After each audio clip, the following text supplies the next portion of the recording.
നീളൻ തണ്ടിൻ്റെ അറ്റത്ത് ഉദയസൂര്യനെ പോലെ വിരിഞ്ഞു നിൽക്കുന്ന പൂക്കൾ, ജർബറ പൂക്കൾ, അതും പല നിറങ്ങളിൽ. ഒരു ജർബറ ചെടി തേടിയാണ് ഞാനും നഴ്സറിയിലെത്തിയത്. നഴ്സറിയിൽ നിന്നും ചെടി വാങ്ങുമ്പോൾ നല്ല ഹെൽത്തി ആയിട്ടുള്ള ചെടി നോക്കി വാങ്ങണം. വാങ്ങിയ ചെടി അന്ന് തന്നെ റീപോർട്ട് ചെയ്യരുത്. നമ്മുടെ പരിസരവുമായി ഒന്ന് ഇണങ്ങിയതിന് ശേഷം, അതായത് ഒരു 2 ദിവസമൊക്കെ കഴിഞ്ഞിട്ട് റിപ്പോർട്ട് ചെയ്യാം.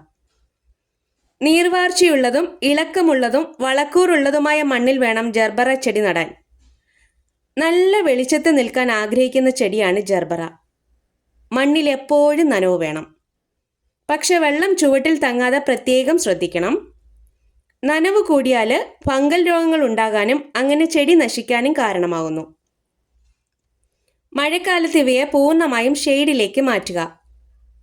ഉണങ്ങിയ ഇലകൾ മാറ്റി ഇതിൻ്റെ തടം എപ്പോഴും വൃത്തിയായി സൂക്ഷിക്കണം. വായു സഞ്ചാരം സുഗമമാക്കാൻ ഇടയ്ക്ക് മണ്ണിളക്കി കൊടുക്കണം. നന്നായി ശ്രദ്ധിച്ചു വളർത്തിയാൽ 3-ാം മാസം മുതൽ പൂക്കൾ കിട്ടിത്തുടങ്ങും. വിപണിയിൽ വളരെയധികം ഡിമാൻഡുള്ള പൂവാണ് ജർബറ പൂവ്. പൂക്കൾ ഏറെ ദിവസം വാടാതെ ഇരിക്കുമെന്നതിനാൽ കട്ട് ഫ്ലവറായി ഉപയോഗിക്കുന്നു. വീഡിയോ ഇഷ്ടമായാൽ ഒരു ലൈക്ക്.